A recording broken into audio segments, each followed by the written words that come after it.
Don't be afraid to let some silliness out. We didn't get a goof for the intro yet, and that just I know. won't do. Oh, don't worry, buddy. We can always have a late I'm a goof very and edit sleepy it back boy who in. just worked for 8 hours, so I'm sure I'm going to be loopy.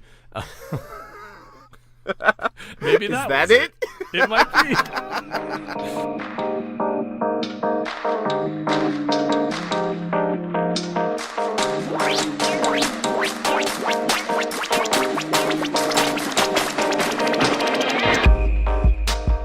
Hello, everybody, and welcome to Backstage Gaming Tardy Edition, dramatic takes on your favorite games. I'm Chris. This is Dylan. And we're very sorry for this episode being up several days after it was supposed to. Last week just kind of got away from us. We were not able to find a time to record, and then by the time we finally did, Dylan lost his voice. I had the garbage throat, and I was also guest appearing on another podcast, so... Yeah, so we just didn't manage to make it happen. We're finally getting it done now. To make up for it, next episode's going to be very cool. We're going to have our very first guest, which is going to be awesome, so be ready for that on this coming Monday. We're very excited, but we'll leave more about that for later. So yeah, Dylan, you're on another podcast. Tell us about this. Yes, so... If it's kosher to be told about, I don't actually know. I mean, I don't It probably see... is. I don't see why not. Everyone should go check out the Unseen Places, and I'm gonna double check to make sure I got Unseen and Places right. Because I don't want to, say the name of this podcast and then be wrong. I think it's the Unknown Places. Unknown Places, oh god! You're on this show! I know, but Christine, I'm sorry. I love you. Our friend Christine is doing a tabletop, not so much tabletop, but a role-playing podcast. It is not what the fuck is the name? Maybe you were right. Maybe I'm the asshole. Oh boy. I'm looking it up. Because it's a good title. It is a good title, but Unexplored Places. Oh That's my it. god, we were both wrong. We're both the jerk. No, we love you, Christine. It's like how my dad always calls Lord of the Rings the Two Towers, the Twin Towers. It's it's a good title, and we should know better. Yeah. We should. But we still fuck it up. And I'm sorry. The Unexplored Places. It's a great podcast. We talked about it a couple episodes ago when we were doing our episode on tabletop RPGs. It's an actual play podcast, and it's super fun. And Dylan is appearing in a special mini arc thing. I'm on it, but that doesn't stop me from being a monster. Do you know when your arc is going to launch? I am not quite sure when my arc is going to launch. I feel like it should be coming up soon. Yeah. We are still going through that though. Yeah. So and I'm a bad podcast friend, and I am very behind on Unexplored Places, but it's a great show and you should go listen to it. Yeah. I also have a different podcast coming out soon. There's a new podcast launching sometime in February called Unwell, a Midwestern Gothic horror or Gothic mystery. I don't remember what the exact tagline is. But I am in 2 episodes at the very end. If you listen all the way through, you will get to hear something dreadful that I will leave vague happen to me in excruciating detail. And I'm really excited. It was a ton of fun to record. It's a very minor part, but the show itself seems rad, and I cannot wait to listen through all of it and hear bad things happen to me. So be on the lookout for Unwell, a Midwestern Gothic mystery, dropping sometime in February. We had announcements to do this week. That was fun. Yeah, no, I we're like this. taking one step forward. We're real boys. Let's hope. So this week, Dylan's going to be doing a lot of the heavy lifting as far as actually providing content, because as might have been mentioned already, if I use a particular intro bit, I'm very tired. I've been working a lot recently, and while I am now working at a closer store, it is also it's still work and it's still 8-hour days, and we're recording this. I got home from an 8-hour day 30 minutes ago, so I also know from my brother that we are expecting a bit of a snowstorm, so you might also be getting that snowstorm rush. Oh, fun. Yeah. And also I think because of certain things pertaining to the government, people are just now getting their food stamps for the month. Yup. So Yep. Yeah, no, today was a nutty day. But anyway, Dylan's going to be doing some of the heavy lifting. So Dylan, why don't you explain what we're going to be talking about this week? Okay, so I guess before that, a bit of a forward. We will have a more formal announcement later. But Chris and I have been talking, and this is definitively a show about me and him as theater people and the fact that we like video games. And we've kind of just left it at that, and I feel like we've done a bad job selling the show. So we're talking about revising our mission statement. I'm not sure entirely what that entails. I'm going to be writing that out. Yeah. But what I wanted you guys to know going into this episode is that this one's going to be a bit lighter on the theater aspect. We are approaching this more in like ways of like storytelling and creating mood and atmosphere, which is still artistic, and it is still I believe it pertains to the creation process of media. Yeah, and it's still going to be very much flavored by and molded by our like theatrical training and what we do and how we approach art. The big change is really going to be that it's no longer like we're not always going to do a one-to-one like here is a thing in a game and here is a thing in the theater and like compare and contrast, because if we do that, like we're going to run out of ideas, and we don't want to run out of ideas. Exactly. So we're like Dylan said, we're going to sort of workshop and figure out exactly what we want the stated goal to be. We've said, I think, every episode that we're still kind of figuring out what exactly this show is going to take going forward, but we're now actually going to do that a little more seriously off the air as well. So be on the lookout for something a little more formal and something a little bit more direct, definitive. Yeah. In the next couple weeks, once we are able to hammer that out. So that being said, there's a game I'm excited for that's coming out in the coming weeks, and it's not Kingdom Hearts 3, although I am excited for that. The Resident Evil 2 remake looks amazing.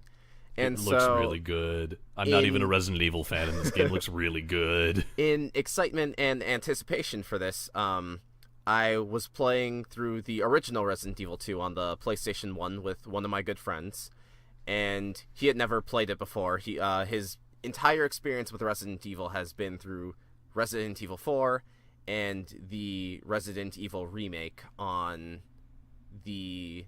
I think he played it on PC, but it was originally released for GameCube.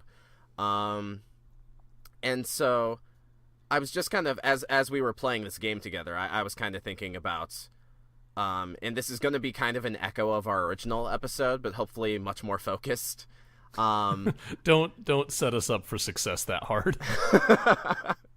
But our first episode, we were talking about how, as players, we get into the role of our avatar by wanting to score higher, and the way that like you gain more points by playing more in character.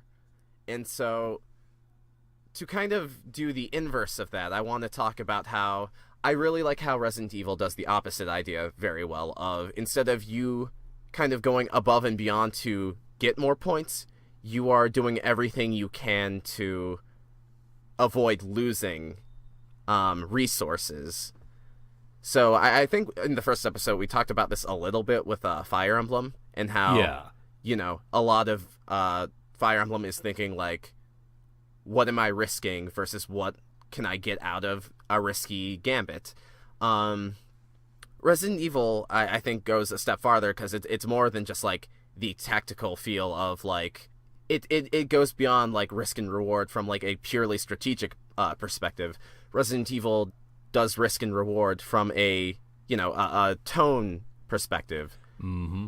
Because Resident Evil is one of the first examples of horror in the video game genre.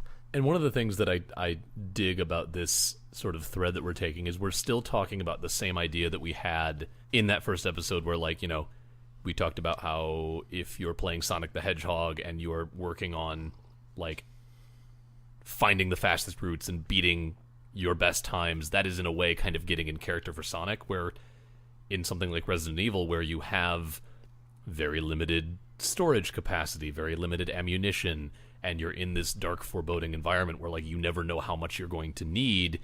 It's the same kind of getting in character, just like they're pushing you. The circumstances of what's going on are pushing you as a character to want something very, very different. Yeah. And so, to use theater terms, because I can actually still do that, your objective is to get out of the spooky place where all the zombies are, and your obstacles are everything. Spooky zombies. You got puzzles, you got death traps, you got spooky zombies, and then you also have your own pool of limited resources. So, shout out to Marshall Sutcliffe. That was a joke exclusively for me. I was like, yeah, no, I don't get that one. Limited Resources is the name of a podcast hosted by a man named Marshall Sutcliffe, in which he talks about Magic the Gathering's limited format. Okay. That was a gag exclusively for me. I'm probably going to cut this whole dumb bit. I'm really tired. Never mind, I'm not cutting it. It got funny. Because I laughed? Yes. Okay. That's not a good metric. It's really not. I laugh at everything. Anyway,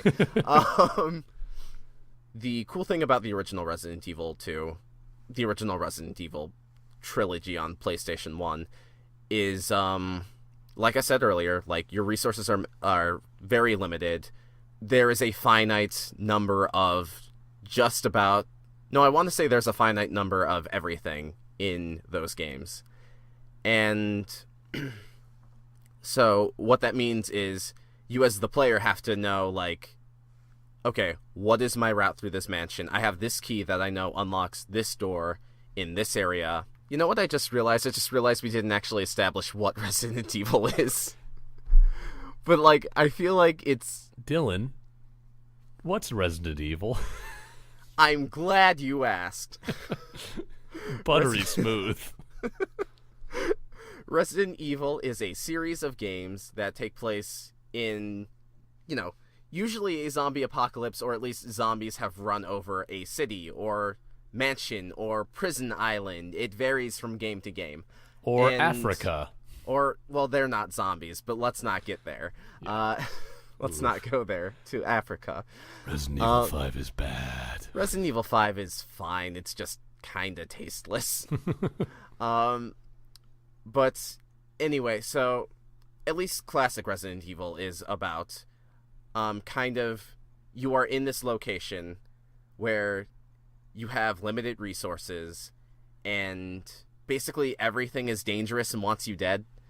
And not only that, but these places are these weird, like, if you've ever been to an escape room, like, that is kind of what a Resident Evil game is. It is a very 90s sort of adventure game where you have to navigate an area and be like, all right, I have this key goes here, or I picked up this item. I know that this item will allow me to get this other item from this location. It follows very much the sort of point and click adventure game logic of, like, every obstacle is a door to which you must have a key. It's just that sometimes the door is a grate guarded by an angry cat, and the key is a can of sardines you found in the cupboard. Like, yeah, exactly. Never that goofy in Resident Evil, but, like, that kind of logic is very much There are some puzzles that are that goofy, but an example from the original game is there is a huge sentient plant monster that, like, will wreck your shit. And so, you can shoot it with your bullets, or to save on ammunition, you can find a journal that has, like, a formula for a compound that will kill this plant, and then you have to mix the ingredients up yourself. And then you feed that to the plant, and then the plant dies, and there's just stuff like that. Yeah. And so it's really hard to explain, because, like, I feel like so many people know Resident Evil as, like, you go around and you shoot zombies, bang bang kill kill, but there's actually a lot of spatial awareness you need to know. You need to kind of know the lay of the land, and you need to know where to go and what to bring with you, because you can't bring everything you have with you at once. You have to kind of plan your route. And I think sort of a microcosm of what sets Resident Evil apart is there's, in most games, like, period, if you move from like one game zone to the next, things in the zones you're not in kind of reset. Like, either you killed everything in the previous zone and it stays dead if you ever backtrack through, or you killed everything in a zone and then when you come back, everything is back to being alive and it just, like, resets itself. In Resident Evil, there is, like, a consistency in the world. So, like, if a zombie is following you in Zone A and you move into Zone B, that zombie might be able to follow you into Zone B. That's only in the remake, actually. Oh, okay. But either way, the zombie will be in Zone A where you left it. The zombie does not, like, reset to its starting position. It stays wherever it was when you left the zone. Actually, I hate to be that guy, but in the original... Oh, man. Why is that so firmly in my head is, like, how this game series works? Maybe the remake changed that? This is going to be a messy episode. Wow. It's okay. We're getting something out there. Next episode's going to be very good. Stay with us. Promise. Maybe it's because I think that the most I've ever played of this game was actually the remake when I was playing it with you. Yeah, I think so. Maybe that's where all of this is coming from for me. I do want to say that the zombies don't reset in the remake, but I'm not positive. But we'll roll with it. People can call us out once we get big enough to have people who are that obsessed with calling us out. Hey, everyone coming back to listen to this from finding us in episode 87. If you're really that nitpicky,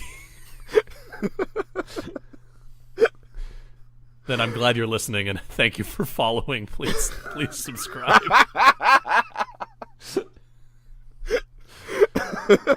Tell us in the comment section what you think of our stupid wrong takes. Oh my god. But, okay, so yes, all of this is important to know because, like I might have said earlier, or not, we probably edited that out, but everything you have in Resident Evil is finite. Your healing items are finite, your ammo is finite, the enemies are finite. If you kill all the enemies in Resident Evil, they are dead for good. However, you don't know how many enemies there are going to be, so if you waste all of your bullets killing, like, a hallway full of zombies, guess what? You better hope you find more bullets, because, yeah, those zombies aren't coming back, but neither are those bullets you used. Just to make, like, perfectly crystal clear, what Dylan is saying is not just, like, you have a finite amount of ammunition on you at any one time, because, like, lots of games have that, and maybe that's what you're thinking. No, there are a finite number of bullets in the game that do not self-replenish. Yes. It is very possible to put yourself in a situation, if you are careless, where there is no more ammunition for you to find in the game. And so, what so this cool. does... I love that. I always forget about that. It's so cool. So what this does is this creates a sense of tension. And, you know, some people might argue that, like, tension forced upon the player in such a way does not make for a fun game or an enjoyable game, but some people love that tension. I have to be in the mood for it, admittedly, but I think what's important is that this is a series that rose to fame because of how it took power that people who play video games take for granted in, you know, a more action-oriented genre, and they recontextualized those things. So firearms are not a tool to get from point A to B. Well, they are not just a tool to get to point A to B. They are now they are a tool that you have to be very selective with. They're also like it's a very cool way of making like a thing you as a player actually have to consider and actively engage with, into like turning this mechanic into a source of tension, turning this mechanic into a reinforcement of this horror, suspense, danger around every corner kind of theme that the game is building itself around. In addition to these limited resources, you also have a limited number of items that you can carry on, like you can carry with you. So in addition to everything we just mentioned, there might be times where you just want to grab items and, you know, you are already carrying a gun and some extra ammo, and that is taking up inventory space you could use for another key that you just picked up.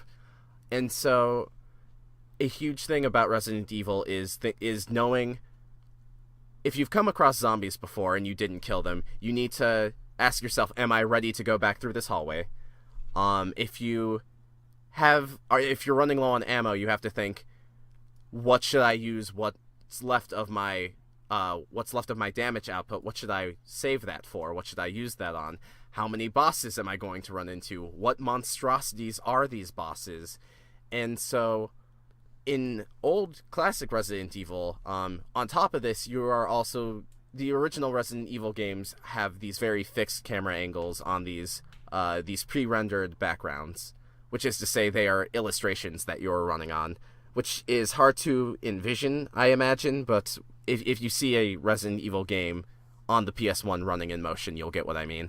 Yeah, this is that was a trick that a lot of games in like the early 3D era would use. You see it in a lot of early 3D like point and click adventure games like Grim Fandango. You see it in Resident Evil. Final Fantasy VII was the same way, but it's a way of essentially like, it's like when you're watching a Hanna-Barbera cartoon and you can very clearly tell that one of the logs is going to move because it is like drawn with less fidelity than the very painstakingly painted backdrop, because the backdrop was static and they would just animate on top of it. It's the same kind of deal as that, if that makes it easier for anyone. Resident Evil is really just Scooby Doo.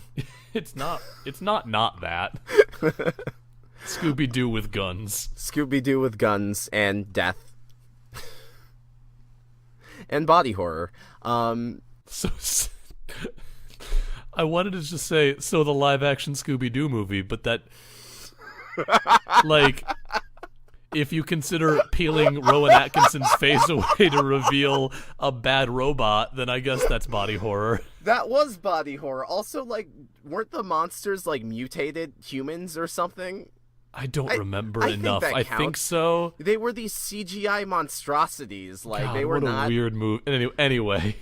Scooby-Doo might have been scarier than the Paul W.S. Anderson Resident Evil movies. You're not wrong. But, so, I'm playing Resident Evil 2 with my friend, and I think the first thing he had to get used to, since playing the HD remake of the original game, is tank controls. And so that was a huge learning curve for him. And I think as I was trying to explain why the tank controls are there, it kind of led to a realization about them. And so for people who don't know, I feel like we might have addressed this in the previous episode, but tank controls are a method of control for a character where they are relative to the character's direction. So pressing left on the control stick doesn't actually move the character left on the screen. Pressing left on the controller causes the character to turn left, and pressing right causes them to turn right. Pressing down causes them to walk backwards, and up causes them to walk forwards. So essentially what this is, if a camera angle changes on the character, because once again, these are pre-illustrated backgrounds, so it's a fixed angle, what happens is that this character will continue running forward because you don't actually need to change the direction you are pressing in. And so, it took my friend a while to get used to that, because since technology has improved, that has not really been a necessity for other Resident Evil games. But he's trying to navigate in Resident Evil 2, and the important thing to note is that Resident Evil 2 starts you, first screen, there are like 5 zombies surrounding you, and they just kind of drop the player into this situation, and if they've never played a Resident Evil game before, they will die a lot in this opening segment. It is the game telling you, like, if you know how to play Resident Evil, great, keep playing. If you don't, you gotta learn, here you go.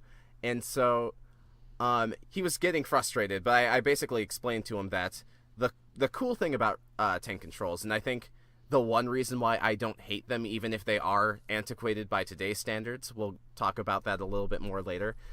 What I like about them is that they kind of force you to stop and consider your options. So zombies move very slowly in the original Resident Evil. They just kind of shamble towards you like in very old zombie movies, how they would do that so their makeup wouldn't fall off. And you basically have to, like, kind of take the time to realize, okay, the zombie is coming at me from this angle. I know that if they lunge at me, they will reach me in, like, this amount of time. So I need to kind of calculate the exact angle I need to be walking and react accordingly.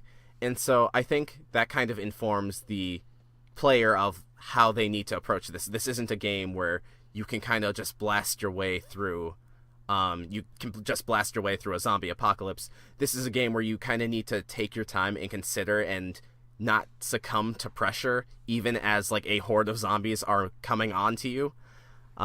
That sounded wrong. Let me rephrase that. Hey, baby. Oh no. But I think that pacing thing is I don't know. The more that I remember and the more that you explain this, the more I'm like, oh dang, this team really knew how to make their mechanics meaningful. Because, like, even just like you're saying, even just having those slower zombies are allowing you to have that time and allowing them to build a game where they can, like, force you to be that thoughtful. Yeah. I think another good example of this is in the PS2 Metal Gear Solid games, where you can aim and shoot, but the only way you can actually look down your sights is if you are standing still. And if you're, like, because people who don't know what Metal Gear Solid is, don't worry about this. I'm only touching on this briefly. Because the point of Metal Gear Solid is that you are sneaking around without getting caught. If you are aiming down your sights to fire at someone, you have to stand still and commit to that. And you can't move out of that. Yep. It's kind of like that. You are being limited in a way that increases your immersion, I suppose, is the best way to phrase it. Yeah, it is a limitation, but it is a limitation not just to limit you, but one that creates a new obstacle under which you need to be operating. Yes. It's a new, like, fact of the problem solving that you have to do and that you have to take into effect. And again, like, as with all things, not everyone likes this, but, like, even if you don't particularly like this form of gameplay, you have to give them credit for, like, the creativity of it. Yeah, Resident Evil 2 in particular is kind of weird. When I first popped it in for my friend, I told him that, like, this is the Aliens, this is the James Cameron to the original game's Ridley Scott Alien. For people who have never seen the Alien movies, what that is to say is that the original is very atmospheric, it is very tense, it is very scary. And the sequel to that is still scary, but it's also very action oriented. And so Resident Evil 2 kind of does this balancing act where, you know, for the most part it is like the original game, but it's also kind of streamlined. You don't get lost as easily in Resident Evil 2. There are more bosses, and they all have, like, kind of more of a sci-fi aesthetic to them, where the original Resident Evil bosses were more uncanny, in my opinion. There's some yucky bosses in Resident Evil. Ooh, yeah. So, all right, sorry to kind of get rambly on you guys, but after taking a quick breather, I have realized that I've kind of established the core tenets of the early Resident Evil games. And so before I move on to the remake, I think it's important to kind of touch upon the later Resident Evil games. So Resident Evil 4 came out, I want to say in 2004 or 5, and it was a smash hit. It was amazing. It redefined third-person shooters, not horror games. But it was very action-oriented, really had a B-action movie type of vibe, and that's kind of the direction the series went in for the next couple games. And, you know, they were kind of fun, light games that you would play with friends, but a lot of people were really hoping for a return to form, to that more deliberately paced, exploration-based feeling of tension. Yeah. And so Capcom's in kind of a sticky wicket because, they have created these third-person shooters that have redefined third-person shooters, and, they didn't quite want to go back to pre-rendered or fixed camera angles, tank controls, all the things that kind of made Resident Evil what it was and what got people into the mindset of these characters that they are controlling. But Resident Evil 7 came out last year. It was last year, right? No, it was 2 years ago. Holy shit, it was 2 years ago. It's 2019, bruh. Oh my god. But anyway, Resident Evil 7 came out last 2 years ago, and it was really kind of a return to form. That game was from the first-person perspective, but I wish I could talk more about it, but I haven't actually played it. I watched the Let's Play of it. But it did bring back limited ammo. It brought back a limited inventory. The enemies are these slow and shambly, hulking monstrosities. It really just kind of... It brought back that deliberateness, even with the control being as different as it was. But I haven't played Resident Evil 7. What I have played, though, is the remake of Resident Evil 2. Last weekend, Capcom released a 30-minute sample platter of Resident Evil 2. And you could basically play the game for 30 minutes, then you were cut off, and you would have to buy the rest of the game. Which I have mixed feelings on, but I think, what I did play gave me a good idea of what to expect.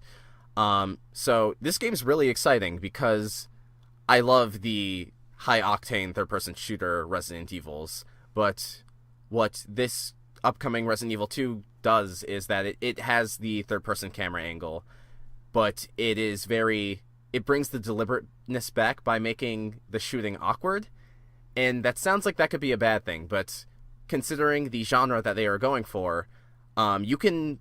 Unlike the original Resident Evil games, you can move and shoot as zombies shamble to you, but it does this weird thing where, your aiming reticle gets really sluggish as you move and shoot, so aiming is a lot harder. Similar thing was done recently in Red Dead Redemption 2. Right. They attempted to make it as much of, an immersive, realistic, it's Rockstar Games. They want it to be as true to form as possible. It is a cowboy simulator. Yeah, they made Cowboy Simulator 2018. That was last year now. But, they did a similar thing where, aiming is not bad, but is very specific. They kind of crafted their own jank into the aiming mechanics, and everything you do on top of just standing still and looking down the barrel adds another layer of jank. So if you're trying to shoot from horseback, good luck. That is one major thing that has kind of made up for the improvement in technology and game design that has come with the last 20 so years of progression.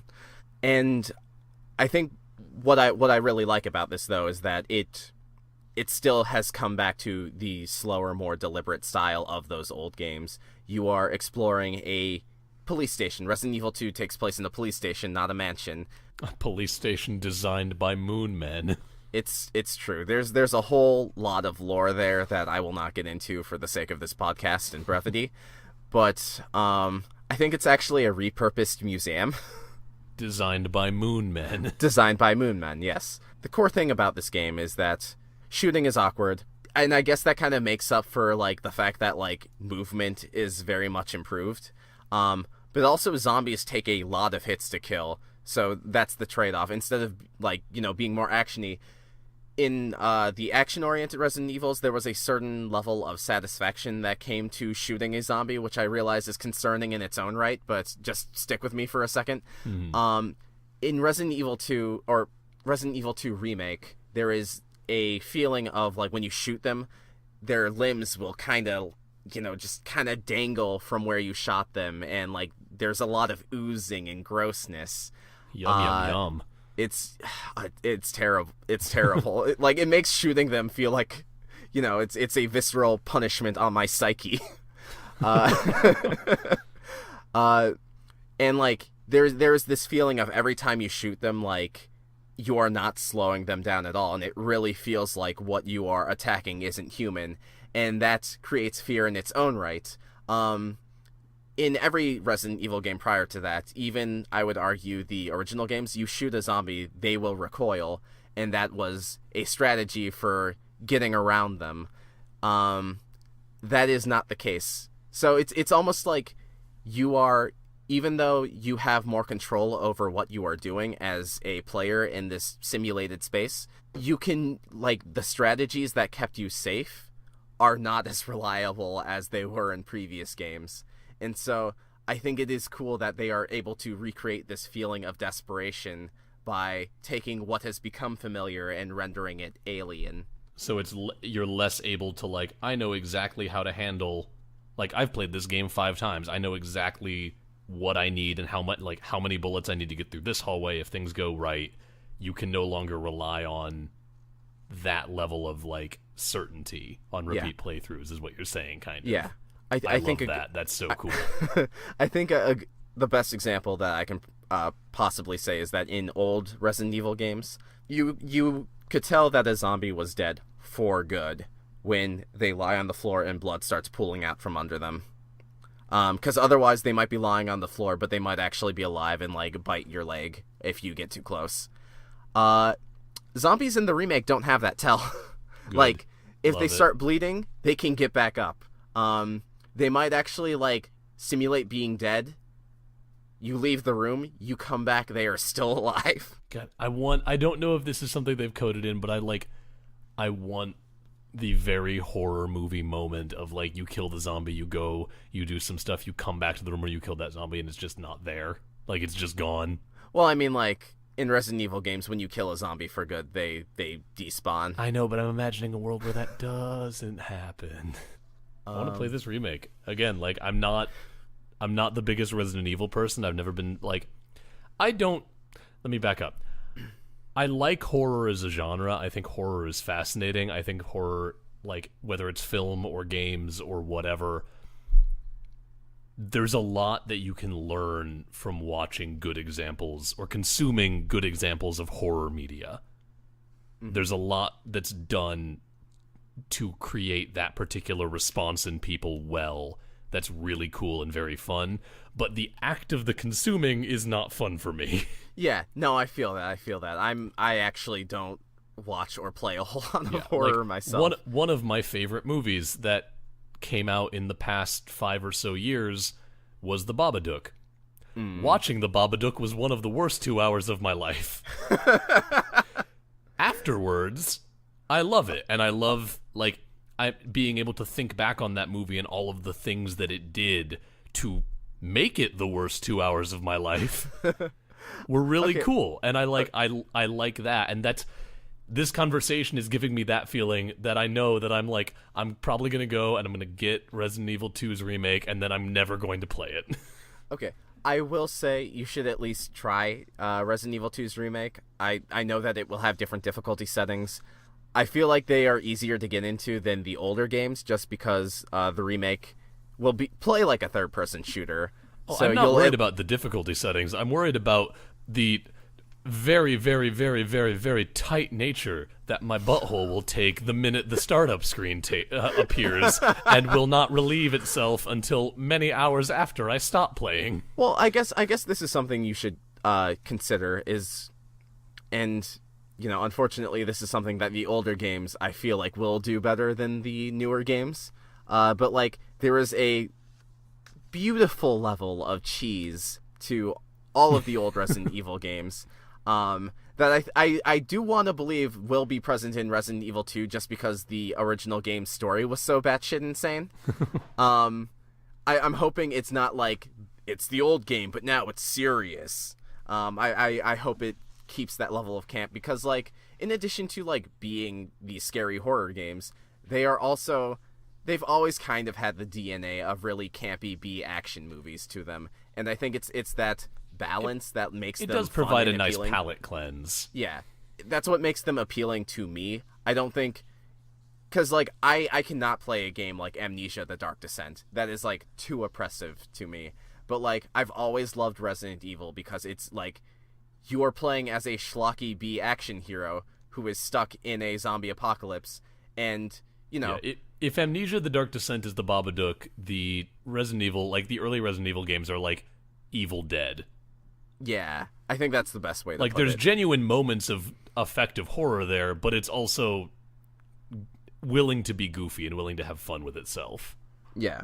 You're kind of driver's seat on this one. Is there anything else you wanted to throw out there? Or we're probably in a position we can wrap up pretty soon. It would probably be a good idea to wrap up. I'm sorry, if I ever lead another episode, I will have more of a script. Not That's a script, okay. but I will have more of a direction. I think I think this is a good one. I think we've got some fun stuff here, and I don't know.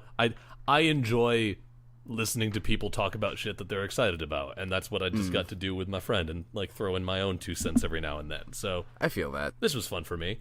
Okay, cool. Thank you everybody for listening. Again, sorry this episode is so late. We are recording this on Thursday night. I am going to try my damnedest to have this uploaded and out there in the world no later than like Friday night. I do work another shift tomorrow, so like if terrible things happen, it'll be Saturday by midday at the absolute latest, and then we're recording our next episode, and that will be up on Monday, regular time, regular place, same bat time, same bat channel.